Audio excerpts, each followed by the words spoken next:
Halo, apa kabar? Pecinta serial drama India Bepanah Cinta luar biasa. Kali ini kita akan merangkum episode keempat sampai keenam. Berikut ini alur ceritanya, dan jangan skip videonya agar kalian bisa memahami isi video yang dibawakan dunia cerita. Saat itu, Adi dan Zoya yang berada dalam satu pesawat dengan tujuan ke Mumbai. Adi menghentikan Zoya yang tanpa sengaja melukai tangannya karena ketakutan naik pesawat. Zoya melihat keluar jendela pesawat, Zoya kembali panik dan mencengkram tangan Adi. Adi merasa kesal atas apa yang dilakukan Zoya. Di sisi lain, keluarga Adi menunggu kedatangan Adi untuk melakukan upacara kematian Puja. Anjani yakin Adi pasti akan datang, karena menurutnya Adi sudah berjanji untuk menghadiri proses kremasi Puja. Adi melepaskan cengkraman Zoya, dia meminta pramugari untuk berpindah tempat duduk karena Zoya sudah melukai tangannya. Zoya terkejut dan merasa bersalah. Tetapi pramugari mengatakan bahwa seluruh kursi pesawat telah terisi penumpang. Pesawat yang sudah mulai naik, Adi lalu terjatuh di pangkuan Zoya. Sesaat mereka saling berpandangan. Tetapi Zoya kesal meminta Adi menyingkir. Adi yang tidak memiliki pilihan akhirnya dia kembali duduk di samping Zoya. Singkat cerita, di kediaman Adi. Adi tiba di rumahnya, dia menghampiri jenazah Puja, dia kembali mengingat pengkhianatan Puja. Setelah itu, Adi membuat kegaduhan dan hendak memberitahukan semua orang, tentang apa yang sudah dilakukan oleh Puja. Karena malu akan tingkah putranya, Huda ayah Adi meminta semua orang untuk pergi. Di tempat lain, di kediaman Yas. Zoya tiba di rumah Yas. Zoya hancur melihat jenazah suaminya dan tidak berhenti menangisi kematian suaminya. Zoya berniat menyentuh Yas, tetapi Mahi datang dan menghentikannya. Mahi tidak mengizinkan Zoya menyentuh kakaknya dan meminta Zoya pergi. Zoya diseret keluar rumah, Mahi dan ibunya bersikeras meminta Zoya pergi dari rumahnya. Sementara Zoya terus memohon belas kasihan mereka, agar dia diizinkan berada di samping Yas di hari terakhirnya karena dia adalah istrinya. Tiba-tiba, Mahi merampas manggal sutra di leher Zoya. Mahi mengatakan bahwa Zoya bukan lagi istri Yas. Jenazah Yas dibawa dan siap dibawa ke tempat kremasi.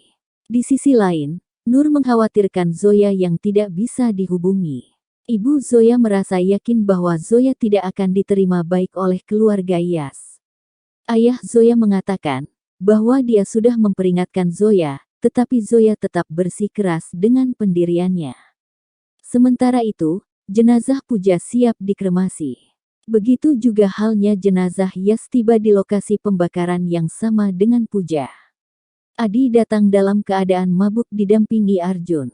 Adi kesal melihat jenazah Yas pun ada di sana. Adi kembali mengatakan hal buruk tentang Yas di hadapan keluarganya. Keesokan harinya, Adi bersiap berangkat bekerja dan membingungkan semua orang. Arjun berusaha menghentikan Adi karena mengkhawatirkannya.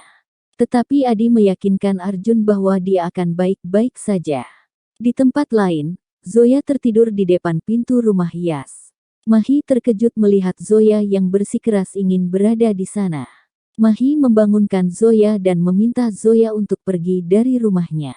Tetapi Zoya bersikeras meminta waktu beberapa saat untuk berada di rumah itu. Tiba-tiba, pengacara Yas datang. Dia datang untuk menyampaikan pesan terakhir Yas sebelum dia meninggal. Ibunya Yas yang ada di sana pun, ia meminta Zoya mendengarkan apa pesan terakhir Yas yang akan disampaikan pengacara. Pengacara menyampaikan bahwa saat ini perusahaan Yas yang terancam bangkrut karena hutangnya di bank. Zoya menyangkal, dia tidak yakin akan hal itu. Karena selama ini dia memiliki properti di Masuri dan Yas memberikannya perhiasan hampir setiap minggu. Mahi mengatakan bahwa kesalahan Yas adalah menikahi Zoya. Yas yang stres atas masalah perusahaannya hanya untuk membahagiakan Zoya. Zoya terpukul dengan ucapan Mahi, dia pun pergi ke kamarnya. Mahi meminta pengacara untuk merubah semua aset Yas atas namanya. Tetapi pengacara mengatakan semua itu bisa dilakukan atas izin dari Zoya. Mahi memanggil Zoya dan memberikan surat pernyataan pemindahan kepemilikan aset Yas atas nama dirinya. Mahi memaksa Zoya untuk menandatanganinya. Pada saat Zoya ingin menandatangani, tiba-tiba Kasim datang menghentikan Zoya. Kasim melarang Zoya mengikuti keinginan Mahi. Zoya senang melihat ayahnya dan berlari memeluknya. Kasim berkata kepada Mahi bahwa dia akan meminta pengacaranya mempelajari dokumen Yas, dan sebelum itu selesai Zoya tidak akan menandatangani apapun. Kasim kembali berkata bahwa dia tahu Mahi hanya menginginkan uang Yas. Mahi menjadi sangat emosi tetapi ibunya menghentikannya. Kasim lalu membawa Zoya pergi dari rumah Yas. Di sisi lain, Adi sedang menunggu jadwal penerbangannya. Zoya dan Kasim pun tiba di bandara. Tanpa sengaja Zoya menjatuhkan cincinnya. Zoya mengambil cincin tersebut, yang tanpa sengaja hampir terinjak oleh Adi. Zoya melihat Adi dia hendak pergi tapi Adi menghentikannya. Adi berkata, dia tahu bahwa Zoya diusir oleh iparnya. Adi kembali mengatakan hal buruk tentang Yas, tetapi dia menyayangkan Zoya yang hendak lari dari kenyataan. Zoya malah memilih kembali ke Masuri dan tidak berjuang melakukan apapun. Tidak sepertinya yang kuat menghadapi kenyataan. Zoya berkata bahwa dia tidak lari dari kenyataan, tetapi Zoya berbalik mengingatkan Adi yang berpura-pura terlihat kuat, padahal belum 24 jam proses kremasi istrinya. Zoya tahu Adi marah kepada istrinya, tetapi suatu saat Adi pasti merindukan dan merasa kehilangan istrinya. Adi terdiam dan Zoya pun pergi.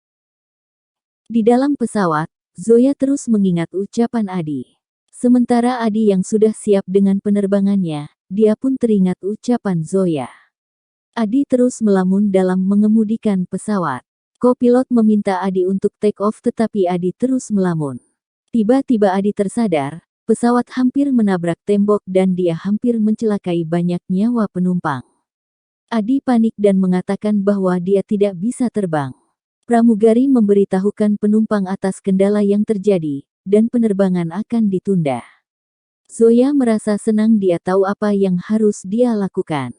Zoya memberitahukan ayahnya bahwa dia tidak akan meninggalkan Mumbai. Dia akan berusaha mengurus perusahaan Yas. Pada saat ingin pergi, tanpa sengaja Adi dan Zoya kembali bertemu, kemarahan nampak di wajah Adi. Zoya kembali ke rumah Yas. Dia mengambil beberapa barang dan dokumen milik Yas. Tiba-tiba Mahi datang, dia merasa bingung dengan lampu yang menyala. Mahi menyadari ada seseorang di dalam rumahnya. Sementara Zoya bergegas merapikan barang dia takut Mahi menemukannya. Mahi mendatangi kamar Yas, untung saja dia tidak menemukan Zoya. Ternyata, Zoya bersembunyi di samping jendela dengan rasa panik. Setelah itu, Zoya pergi meninggal, dan episode kali ini pun berakhir.